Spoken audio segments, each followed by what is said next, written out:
All right, Pete. Well, welcome back to another week of Talking Stock around the markets and xm.com as we present the stories that matter to audiences that trade them. Pete, talk me through what happened last week. Well, good morning, Will. I tell you what, it was one hell of a week. When you're thinking about a lot of data, we had a slew of data. Start of May, and I really thought that, well, May build on April. April was one of the best months I've seen in many years for traders. Well, I've got to tell you, the first 8 or 9 days of May have been absolutely knock the ball out of the park.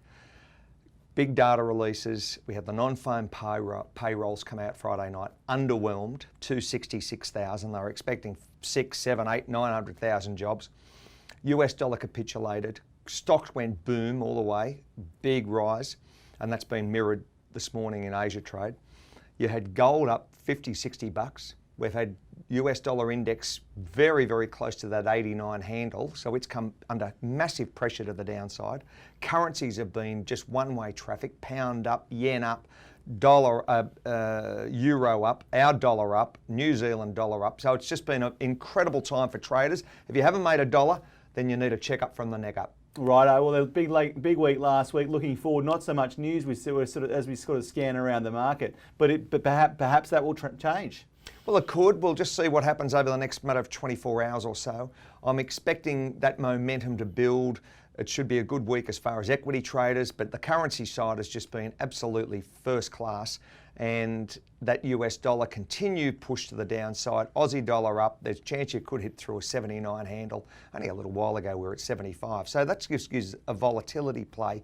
We went from 80 to 75 and we're trending and not far off 80 again. So they're the moves that you want to make. You want to make moves on the downside and on the upside. All right, let's pause there for a minute. And before we dig into the charts that that we're going to bring in from the XM's research team, looking at Bloomberg this morning, you know what? We've got huge news, really. We've got the Saudis talking to Iran. We've got China talking about joining the global club. We've got, Southeast Asian economies looking more submerged than emerging.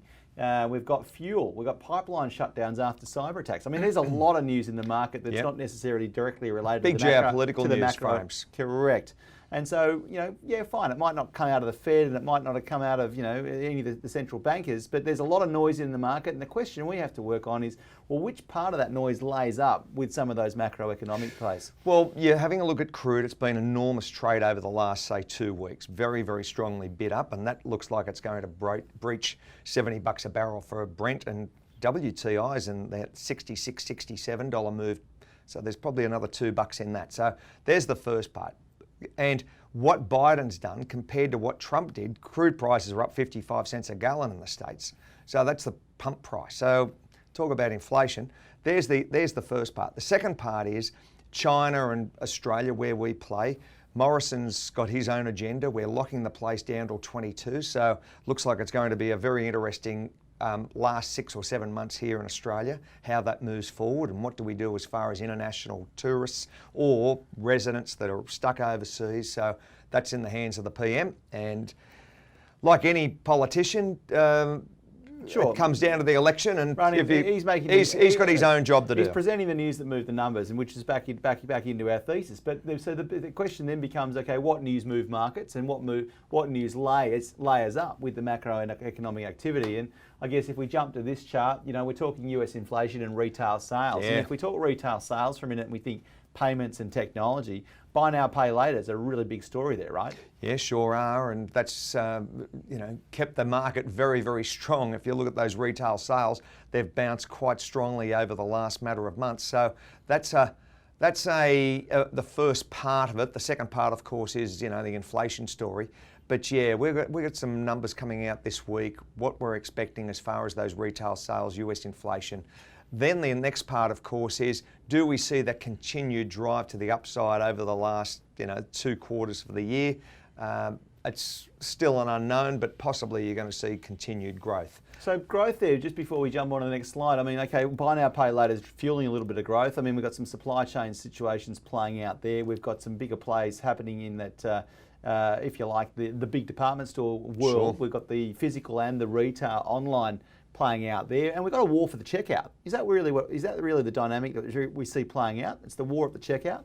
Yeah, maybe it is. I mean, new technologies and change MasterCard, Visa, Binance, course. Zip, they're all competing for the same space, right? Well, they are, and it's a competitive landscape. But the consumer, I mean, there were big retail sales in the US coming back to March, I should say, when everyone got their $1,400, kick in the wallet. So they spent it, and that was strong for the numbers. So maybe it's a stimulus-led recovery has been very much mooted over the last 6 or so months. Possibly we need another round. Maybe July, August. Let's just see how that rolls. All right. Look, looking at US dollar and Treasury yields. Look, generally we've got both seem to be correlating. Although the green guy there, the dollar index, seems to have dipped a bit harder than the Treasury yield. Yeah, well, that's really hit down over the last session or so. What we saw in New York on Friday and those non-farm payrolls, and now it's close to that 90 number, that green. As far as the blue number's concerned, the Treasury yields, it's range bound. That's all I'll say on that. But certainly the US dollar has been the key trade over the last this month. It's just been fantastic, and I think that will continue. Possibly some further softness. It's had a big washout, could get a little bit of a rebound, you could see a jump, but I think the momentum is to the downside. All the different data you look at, was it should we be concerned, or was it just more noise? I think you should be possibly a little concerned because the underwhelming number as far as non-farm payrolls, 266,000.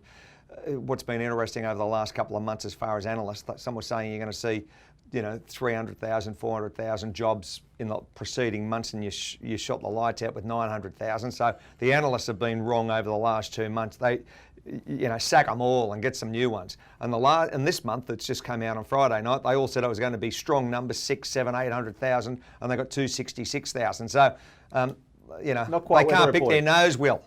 Not quite weather reporting where they've got a clear and reasonable plus minus 40%, right? Yeah, exactly. Okay, so as we jump through to the next slide, the weather takes precedence here.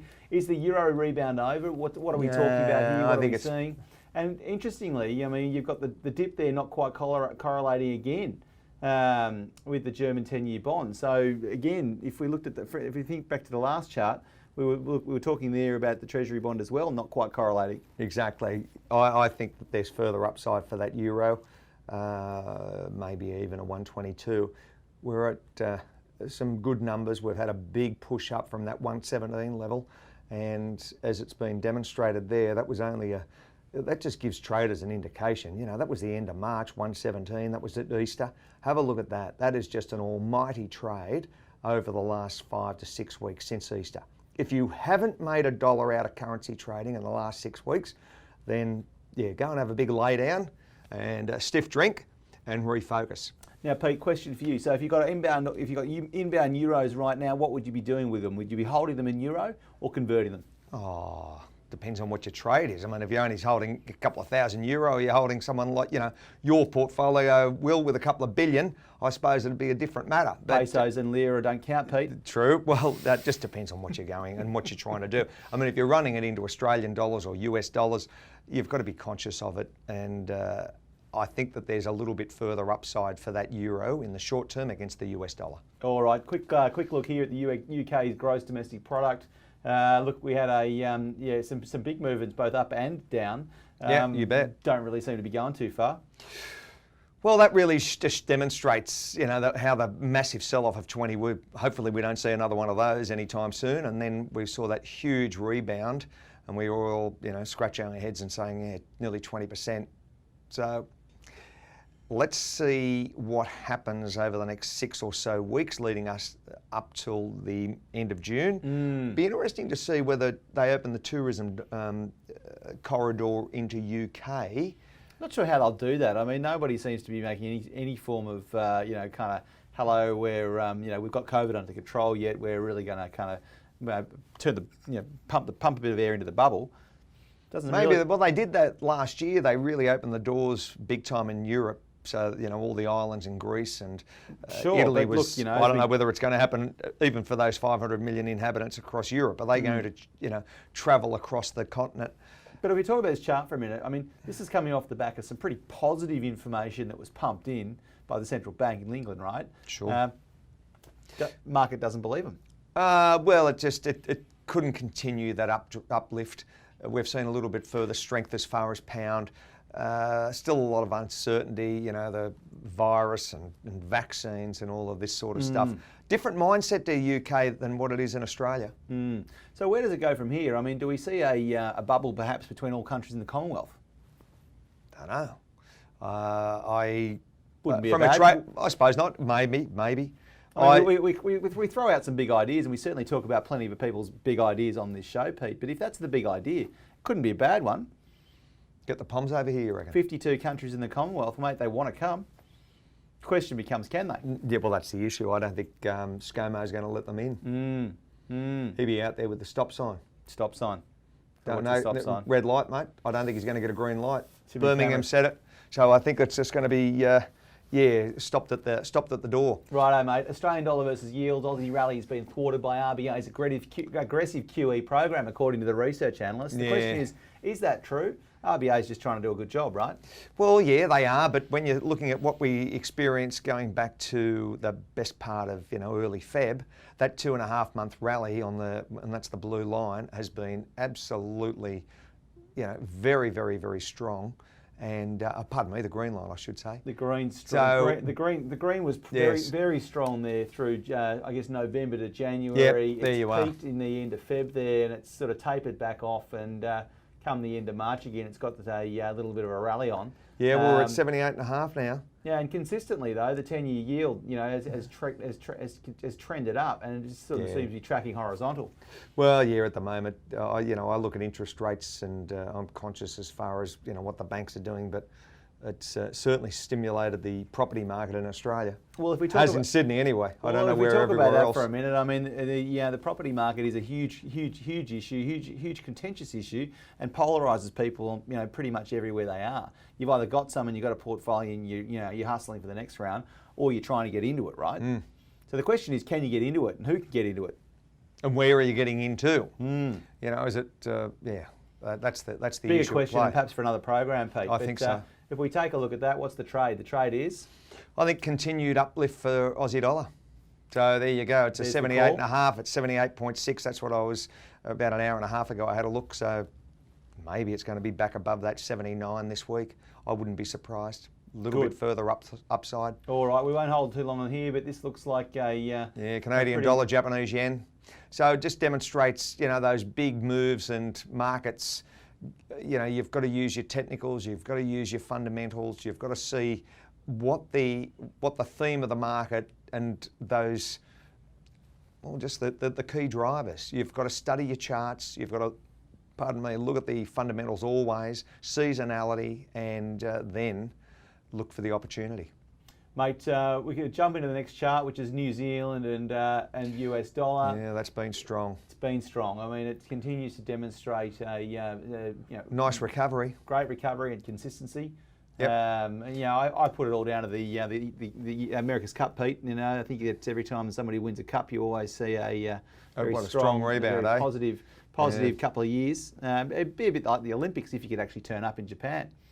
Yeah, I don't know what's happening there in the Olympics, but that Kiwi dollar has been a nice trade. Certainly over the last couple of weeks, nicely bid up. Good money to be made off it. Yeah, no, very good money. All right, mate. Well, we might wrap that there because there's plenty more we could continue to talk about. But, Absolutely. I mean, as we know, do your research, do your homework, tune into what's happening around you, understand the news that actually moves markets as opposed to the noise. Yeah, I think you've got to, and that's the key.